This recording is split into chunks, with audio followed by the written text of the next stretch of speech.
Hey everybody, it's Monday, August 12th, 2019. My name is Matt Fury, and this is The Rough Cut.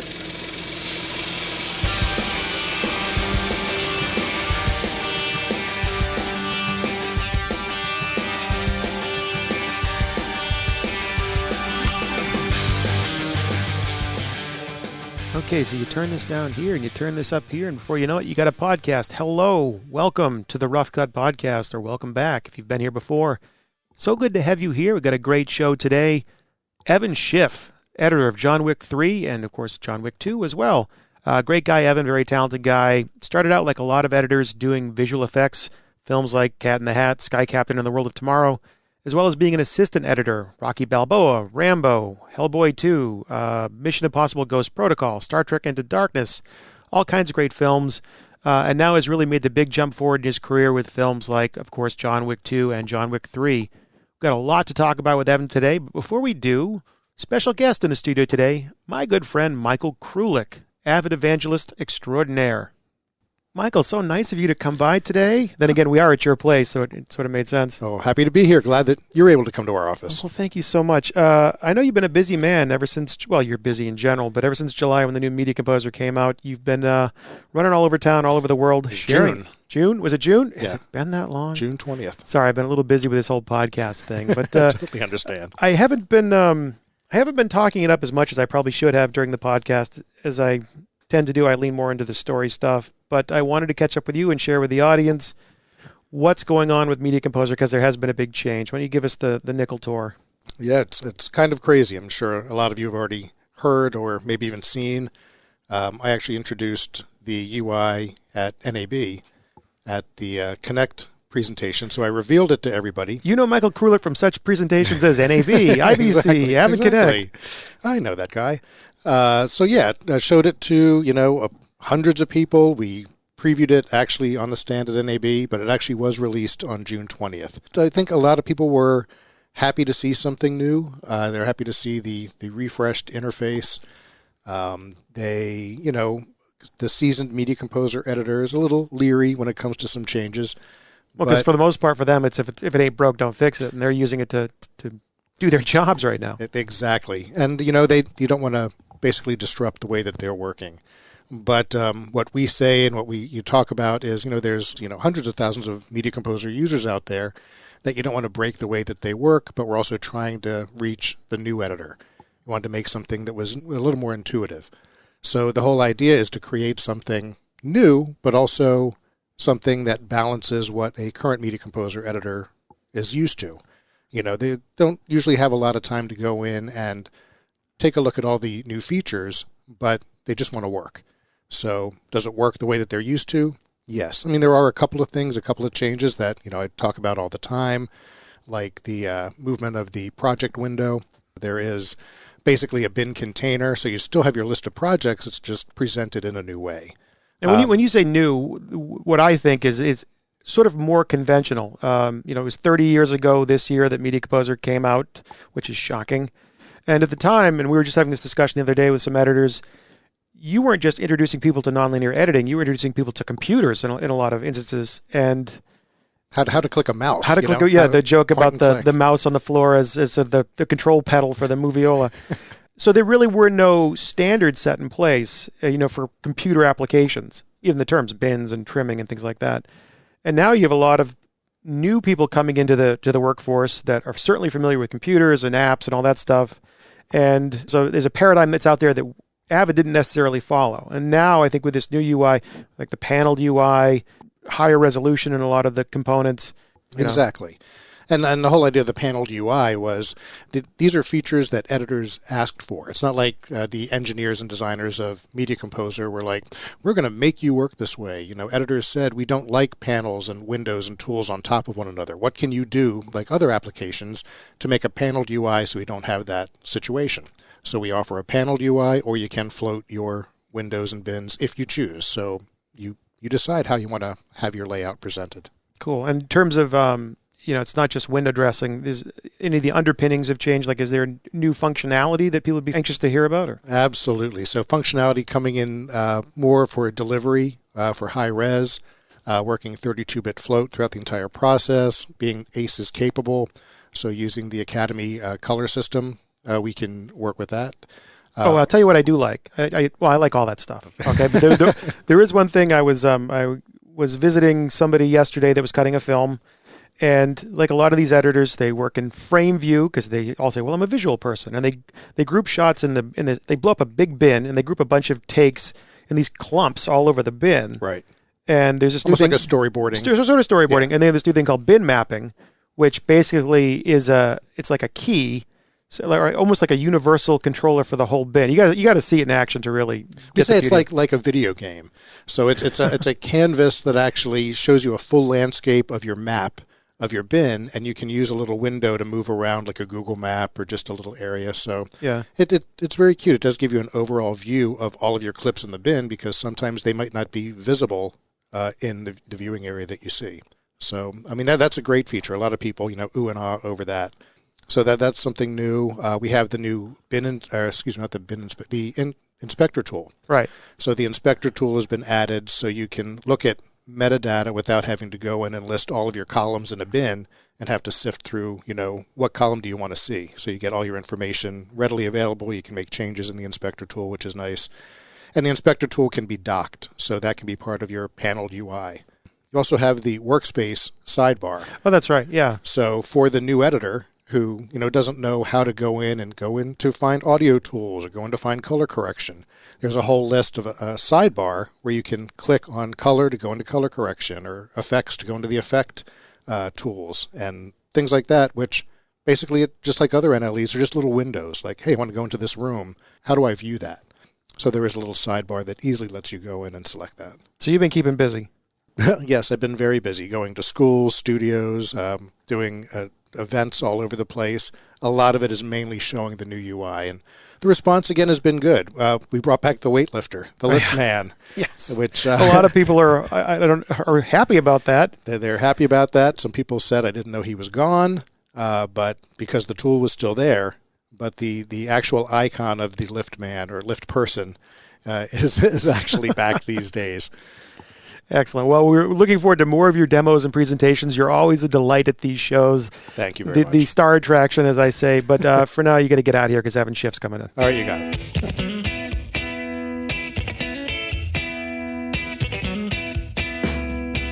Assisted on one or an additional editor on one? No, that was just an example of my agent being a good agent. And he called one day. I was on hiatus from Southside with You, and he called and asked if I wanted to go up for John Wick 2. They had actually already started shooting by the time I had my first interview with Chad. And then by the time I got, I don't know how many other people they interviewed, but by the time I got the gig and was on a plane, they were like 10 or 11 shooting days into principal photography.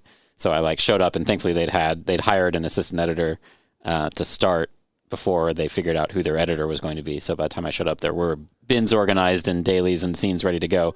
But it took me, 4 or 5 weeks to catch up. See, the agent part of editing, I think most people aren't aware of. I know when I first heard about it, I was like, editors have agents? And for actors or writers, it's like, okay, the first big step for me is I got to get an agent. Mm-hmm.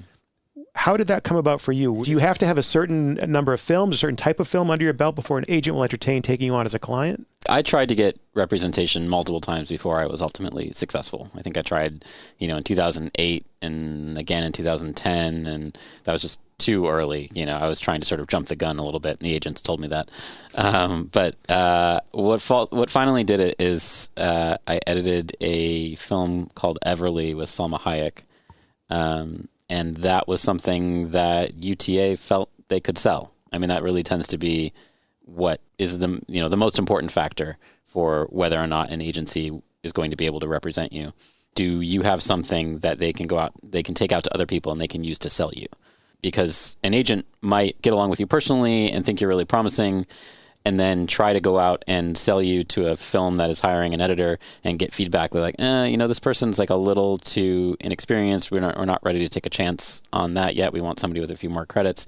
And so it's sort of at that point, it doesn't really matter how much the agency likes you if the people that the agency is pitching you to feel like you're not ready. So, with Everly, UTA felt like, okay, this film, we can go out, we can pitch Evan based off of his experience cutting this film, and people will hire him because of that.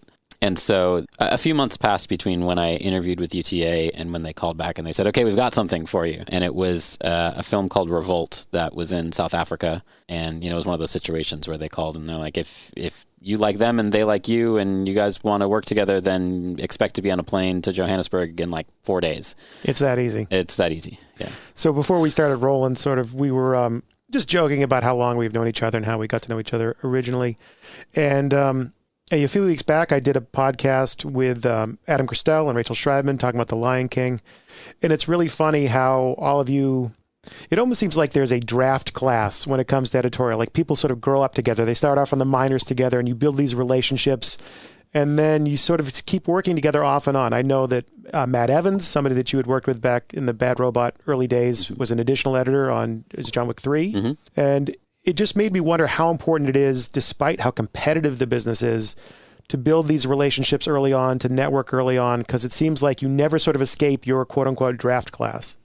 I mean, you certainly keep running into the same people over and over again, and you make friends that you can call in for favors. I mean, being able to bring Matt Evans and actually Gina Hirsch also onto John Wick 3, that was a favor to me. I mean, I needed the help. I needed, our post schedule was very compressed. We had a lot going on. We had a shoot in Morocco at the same time that we were trying to cut the footage that we'd shot in New York, multiple preview screenings, a release date that was set in stone. I needed the help, and it was great to be able to bring on people that I knew so well, and because that just eliminated all of the sort of getting to know you phase and like, do we work the same way? Do we edit the same way? Do we have the same take? Like I knew the minute that, before they even stepped in the office, I was like, okay, Matt and Gina are going to bring exactly what I need to this film, and they can be working off on their own scenes and their own sequences, and I can be working this, and we can trade back and forth, and Chad can go, the director can go in and work with them. And it's just, everything was just very fluid and very easy.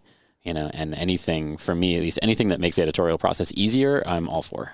So your agents did their work. They got you on John Wick 2. What kind of discussions did you have with Chad and the team on John Wick to sort of establish, like, yeah, this is the right fit for us? What was it they saw in you, do you think? The interview was entirely over the phone. I think when he saw me in person, his first comment was like, you're a lot shorter than I imagined you, which I get a lot. No, we talked about the script. He asked me, if there were any problems that I saw in the script or any sort of questions or plot holes or whatever, which is a little bit of a tricky question. I've both lost jobs and now gotten jobs based off of answering that question, honestly. Some people don't want to hear when there's a problem in the script that, that you've read, even if the problem is actually there. And but Chad did and agreed actually with my assessment, so that was a good sort of a point in my corner or whatever. Again, I don't know who else he interviewed, but I think mostly he was looking for, like any director, am I willing to spend lots of hours in a dark room with this guy? Do I feel like he has my back? I think that was also important to establish that sense of trust.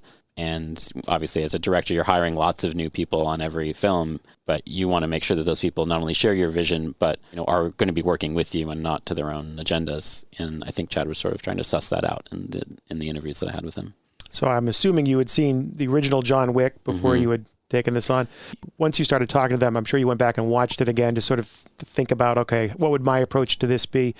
Was there anything about the style of the film or the type of film where you thought, okay, this might be a little out of my comfort zone, or did you think right away, yeah, I got this? I mean, the footage that Chad shoots is so good that I don't feel like it's at all immodest to be like, yeah, I can do that. They're setting you up to succeed on these movies.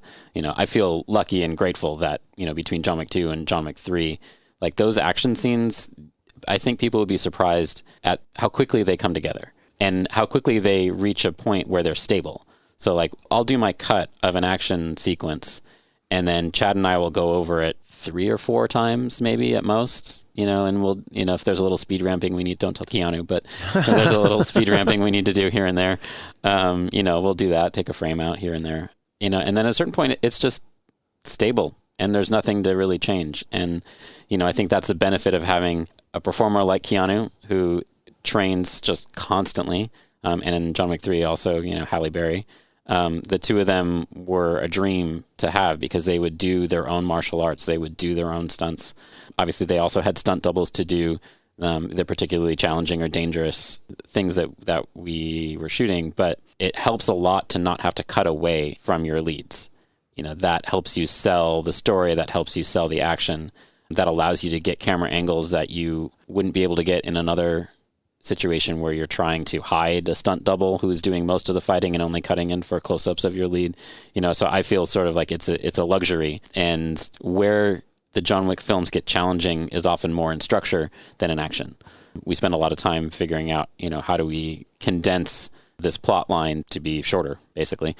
How do we, get in John Wick 2, how do we get John from Rome back to New York, set up that there are all these assassins that are coming after him, set up that there's a contract on his head, introduce a call center in the middle of all of it, and then end with the beginning of yet another sort of montage-y action sequence where all those assassins that we've just set up actually start to attack John. Those are the places where we spend a lot more time finessing it and making it, right. But the action, Chad knows what he's doing when he's shooting.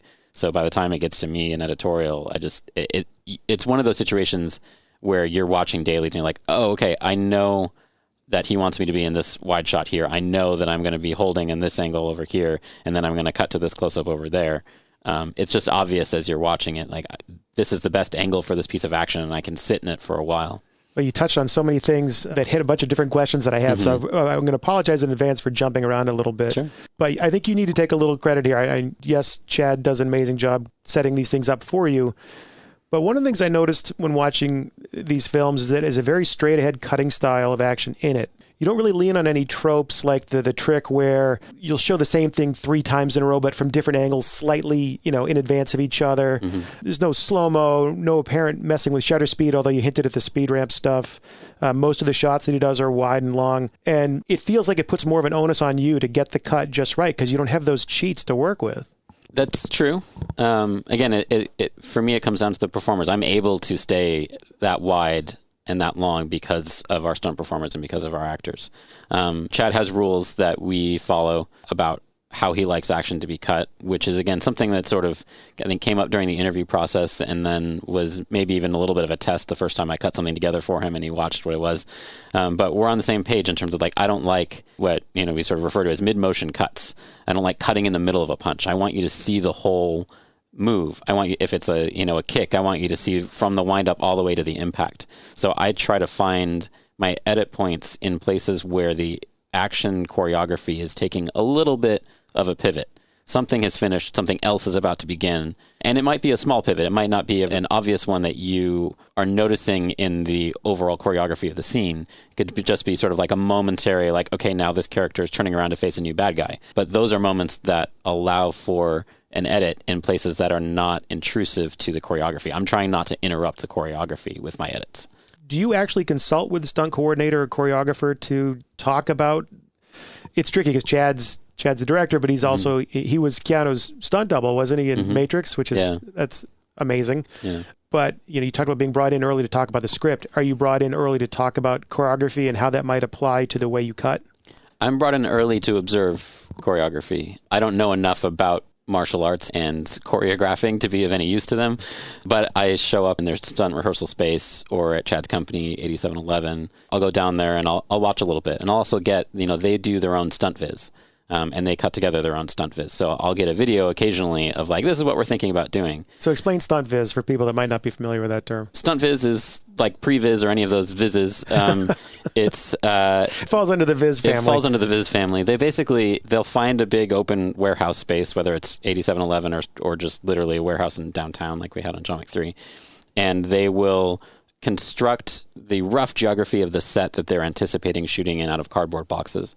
And then they'll take both the actors and the stunt performers through it and recreate to the best of their ability in this very makeshift space what the choreography will be. And then they get fancy and they start putting in muzzle flashes and sound effects and things like that. But they try to shoot from real camera angles. They try to anticipate, where Chad might want to see a particular part of the choreography from, and Chad will weigh in on this also. As they're going through and sort of doing the drafts of the Stuntviz. But at the end of this process, they've got a video that they can show to studio executives, and then that I also then get a copy of, that explains, like, this is basically the stunts that we're going to do. There will be minor changes in between when the Stuntviz is created and when they actually show up on set. They do a lot of improvising on set when they get there, and they're sort of the realities of the space that they're in start to come into play.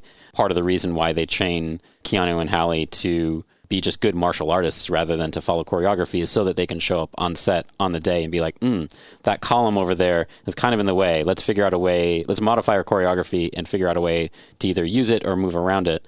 And they'll do that on the fly. So the end product is not a shot for shot or move for move replication of the Stuntviz, but the Stuntviz is pretty close. So forgive me if I missed the finer point of this, but will you use this Stuntviz at all as almost like an animatic in the edit, or is that just reference material? Just reference. Gotcha. Yeah. These movies, the action is just relentless. You mentioned fitting in those story points, like how do I construct, it's not just a series of set pieces. I'm revealing things about this world. And that's what's really interesting about the John Wick stuff, and what sets it apart is there is a greater mythology that just sort of starts unraveling over time that you have to introduce. But he's going on these fights that last for 10 minutes. And I always wondered how tricky it might be for you in terms of maintaining continuity. When you have something so elaborate, does it make it tricky to keep track of all those continuity points? What makes it the continuity tricky is when we have to cut time out. My assemblies on John Wick 2 and 3 were 2 hours and 45 minutes, 3 hours, something like that. I mean, that's everything. We also have a lot of shots of Keanu just walking places, and that eats up many minutes. But the tricky part is some of the choreography has been designed to have sections lifted, but it very, very rarely. So there are moments like in John Wick 3 in the glass office, there's a small little chunk of fight between Chep Chep and Yeon, the two guys from the raid, in what I call round one of the glass office. So before he goes upstairs for the first time, when he's just being attacked by sort of the other ND, ninjas. Zero students. Zero students. Yeah. And there was a chunk there with Chep Chep and Yeon, and we just lifted that, and that just lifted right out, which is great. Then it gets harder because when we feel like an action scene is running too long, and you will never, ever hear Chad say that he feels like an action scene is running too long. But if hypothetically an action scene is running too long and we need to take some time out, then it does become very tricky because we don't do discontinuity. Like, we don't want anything to bring you out of that fight or to make you think that we are hiding something or that fight is not real.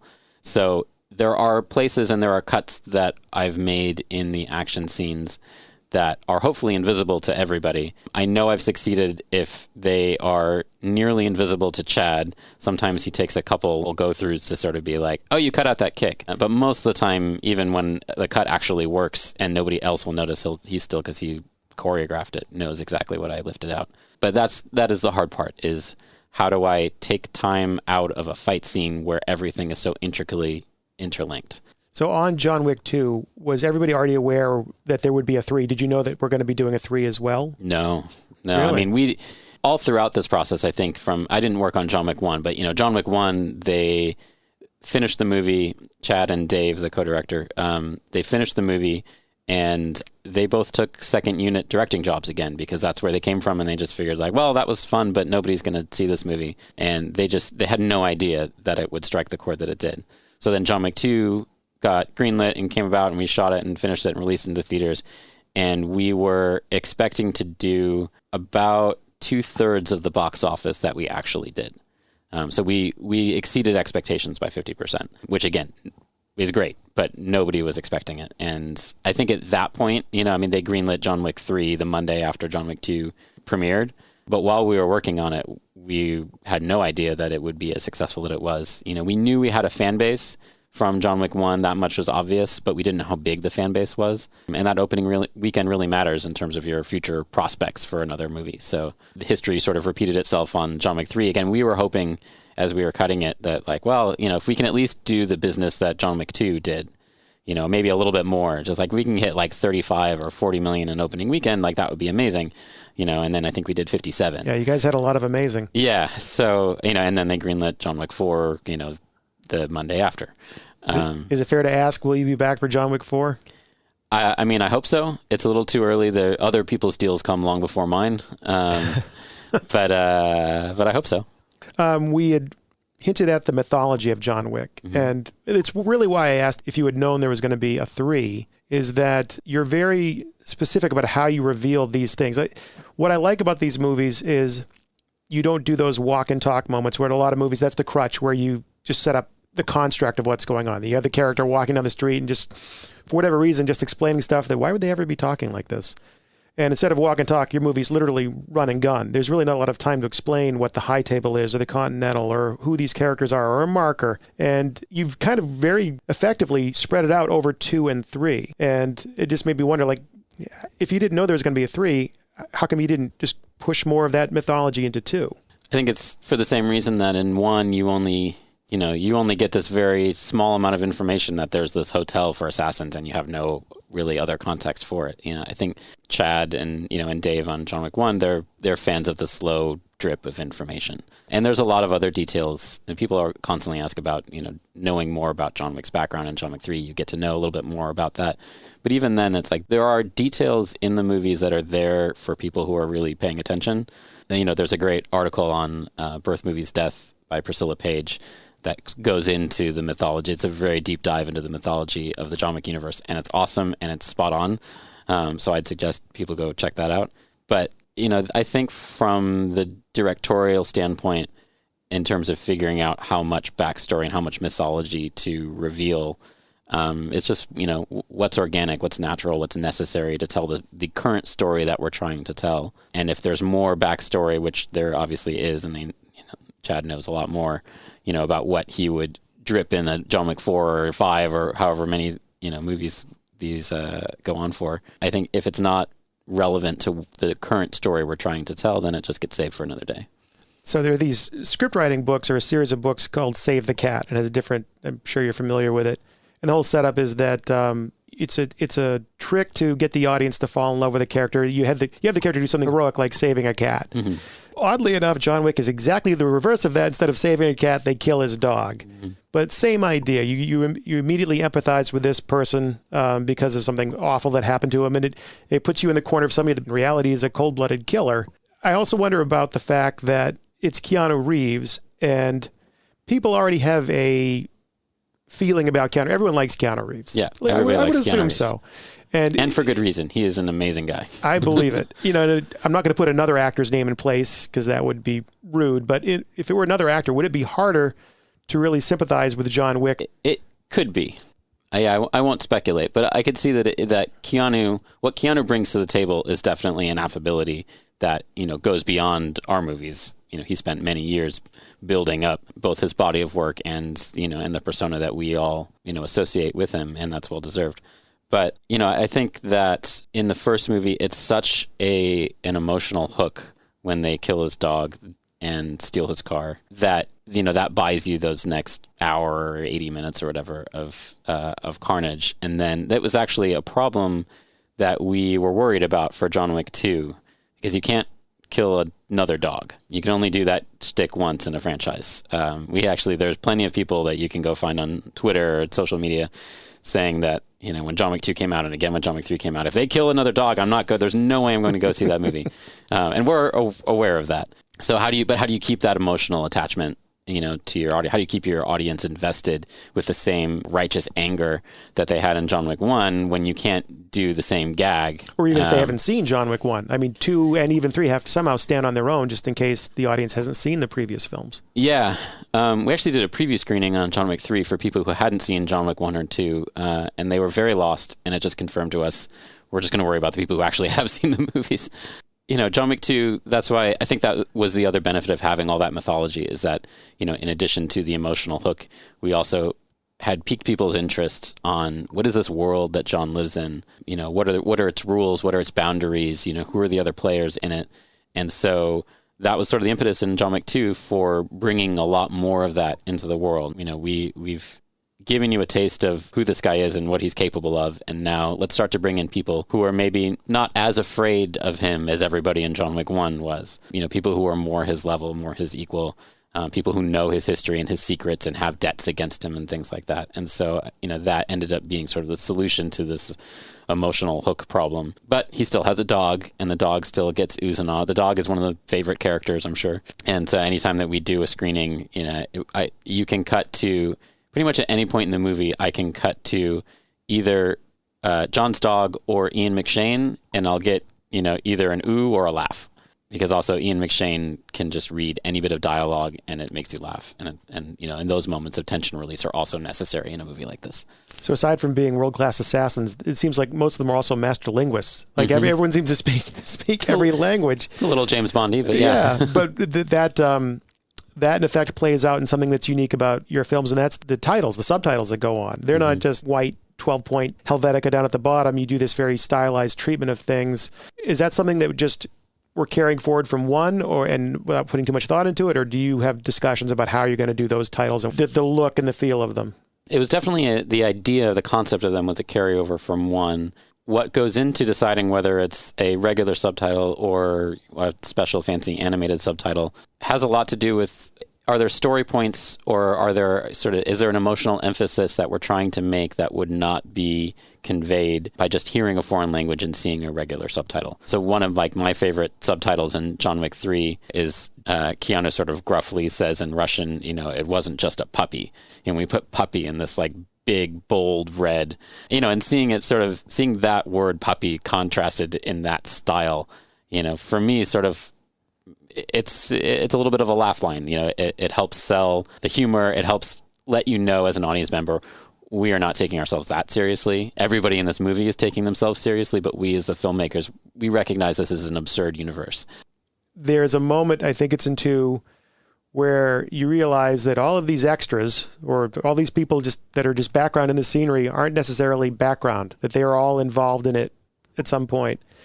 And a lot of times in the action that takes place, it's almost as if the people around don't even notice. And then there are times where they're acutely aware that a fight or a gunfight's breaking out. What kind of thought process went into, okay, in this, you know, in the club, everyone's going to react to what's going on, whereas in the train station, bullets will be whizzing by and people will just be going to catch their train? I think there's a couple of points to it. First is we think of ourselves as not in our version of New York. You know, we are in New York City, but this is a slightly different New York. And then second, I think, are the characters trying to have an all-out battle amongst each other, or are they trying to be secretive and surreptitious? You know, so in the train station, whether it's in John Wick 2 and World Trade Center with Common and Keanu on different levels shooting at each other. Yeah, exactly the one I was thinking of. Or, you know, or John Wick 3 where Keanu manages to knife a guy in the middle of Grand Central Station and then have nobody notice even as they're stepping over his dead body. I mean, it's a little bit of creative license and a little bit of reflecting this is what the intent is for these characters at this moment in terms of what is their level of desperation, you know, what is their intent in terms of being noticed. So we talked a lot about imagery, but one of the things I recollect about you when we first started getting to know each other is your use of sound in the editing room. And you had done some tutorials, you had posted some blogs about doing, I think, 5.1 in the editing room and some other techniques that you had employed, some stuff you admittedly stole from Will Files, I think you said. I didn't steal from him. He was on payroll. Okay, that's fair enough. How about with John Wick? Obviously, sound design, a big part of this film. I mean, you could enjoy this film just by listening to it. Anything new there for you? Any new tricks you employed or how you went about incorporating sound into your cuts? Because it seems like it might inform a lot of what you do.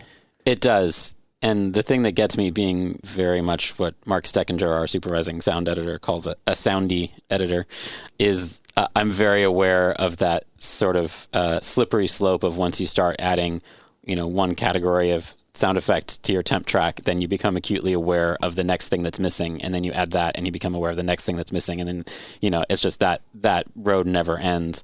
So one of the things that we do is bring Mark and his crew at Formosa in very early.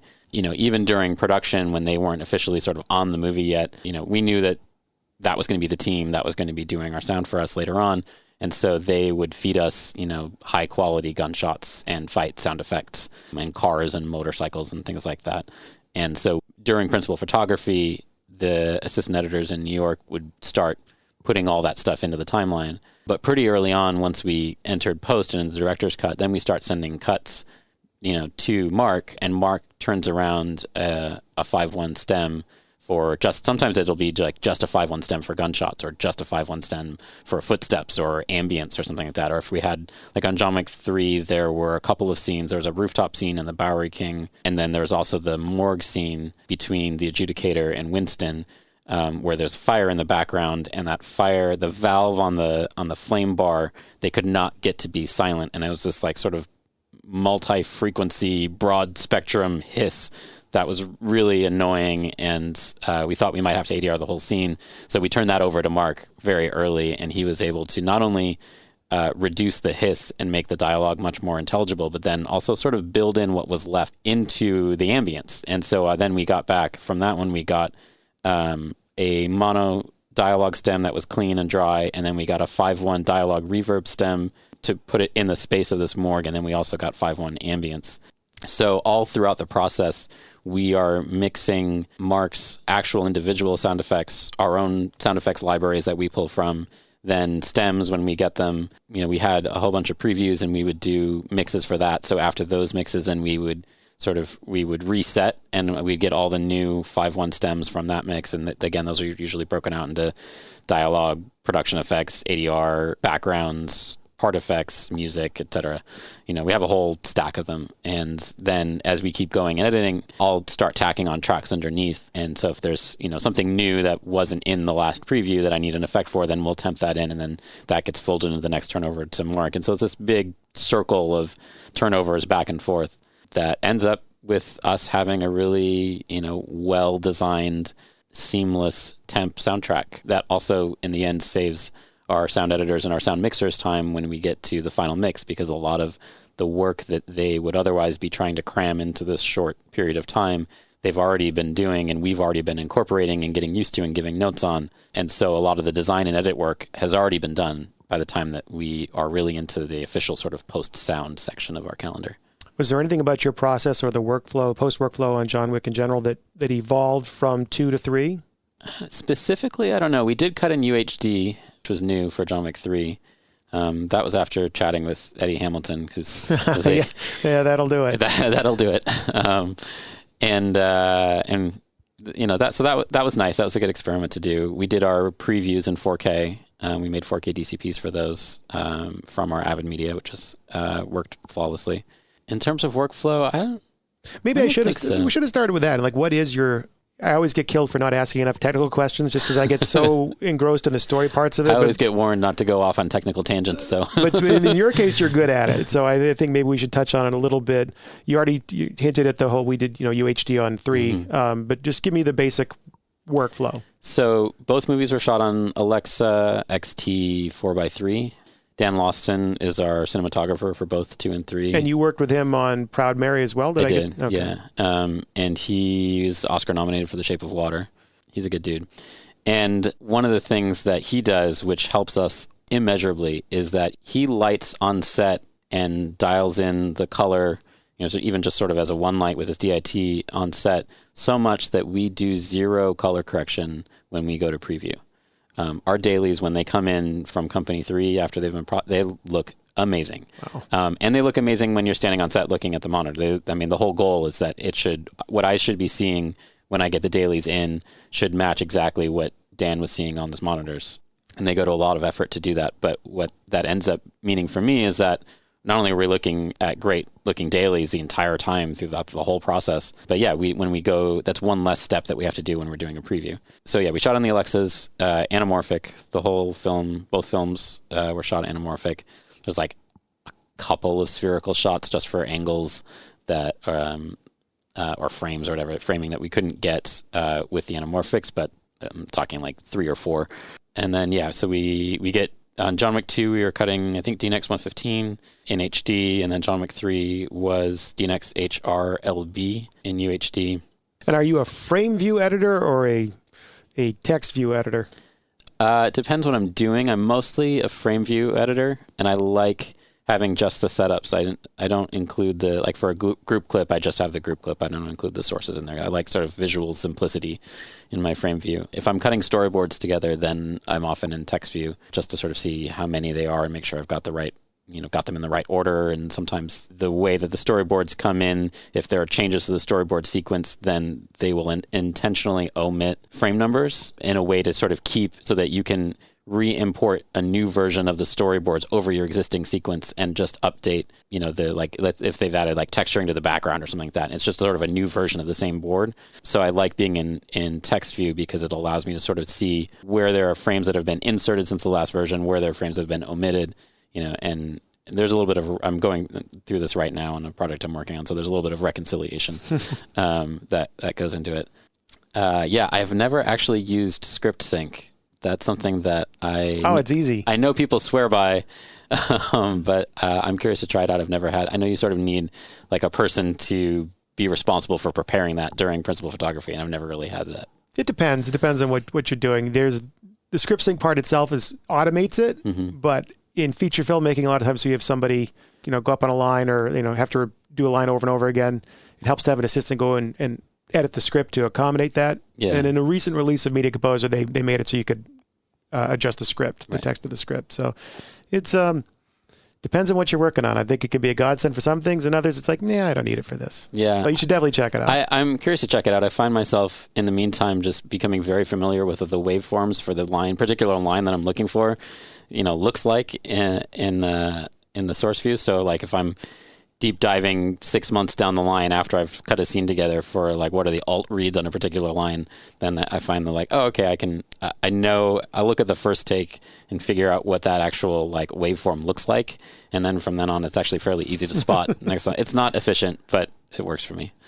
Last question. Is it fair to say that the John Wick films, do you consider those like the turning point in your career? I consider it one of the turning points in my career. Yeah, certainly as establishing my bona fides as an editor. John Wick 2 was my first studio film that I edited, and that is absolutely a turning point, for me. Hopefully, continues apace. As I'm apt to do, I lied. It wasn't my last question. I have another one. Actually, I have two. Anything you'd like to do next in a specific type of film you'd like to tackle? I'm open to a lot of things. I have two kids now. I would be interested in doing something that wasn't quite as violent as the John Wick movies, but it's so much fun to make those movies, and the quality of the footage is so high that if I make another couple of John Wick movies, like it's a good place to be. I'm grateful to be there. I'm happy to be there. But yeah, if there was a PG-13 musical that came along, I would love to do that. So I know you're obviously a very accessible guy and a really easy guy to talk to. So I'm sure a lot of people come up to you and say, listen, I'm just starting out like you did not so long ago. Any advice you have for me in terms of just navigating my way through what's a very tricky business? I think a lot of the advice that we all give is, unfortunately for the people who are asking, pretty much the same. But I like to reinforce that everybody follows their own path. What worked for me might not work for other people. But one of the paths that I followed that I found successful for me was trying to alternate my assistant editor jobs with editor jobs. And by that I mean use the assistant editor jobs to bank some money so that when you finish those and you have a little bit of free time, you can find a low budget or a no budget indie to cut and use that money from your assistant jobs to live on for a little bit until you have to take another assistant job. I found it useful when I was making the jump from assistant to editor to have had those credits of independent films that were not only good experience for me, but also a good sign for people looking at your resume, even if they didn't happen to catch that movie or it didn't get a release or it just sort of disappeared. Even just having it there, it's something they can ask you about, something that proves I've edited a feature film before. It's useful. It's useful to go into an interview with a stack of features already cut, and it doesn't really, even if they're no budget features that played at a couple festivals and then didn't go any further than that. Like that's still useful experience both for your job prospects and for you as an editor. Well, to be an editor, you got to edit. And I know you're busy doing that today, and you were so kind to come over here and spend some time with us. So I'll let you get back to work. Thanks for dropping by, Evan. Thanks for having me. Well, there you have it. Our good friend Evan Schiff, editor of John Wick 2 and 3, among other things. You should definitely follow him on Twitter. His handle is Shifty, S-C-H-I-F-F-T-Y, if memory serves. Why do I tell you to follow Evan? Because he's great about sharing information, timeline screenshots, tips and tricks. Definitely a good guy to follow and keep up with if you want to learn more about editing and the business in general.